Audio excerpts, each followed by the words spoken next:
స్త్రీ గొప్పతనాన్ని, త్యాగాన్ని ఒక్కరోజుకే పరిమితం చేయకుండా ప్రతి క్షణం మహిళలను గౌరవించాల్సిన అవసరం ఉందని జస్టిస్ రాధారాణి అన్నారు.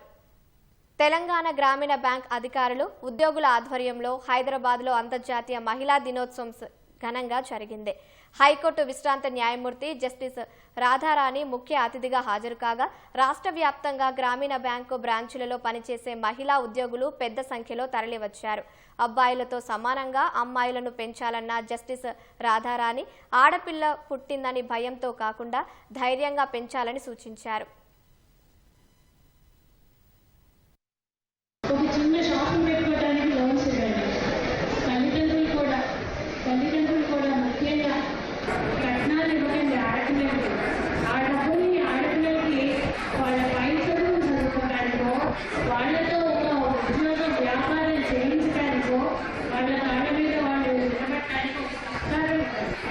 అది మీరు చేసే చాలా పెద్ద ఉపకారం స్త్రీలందరికీ కూడా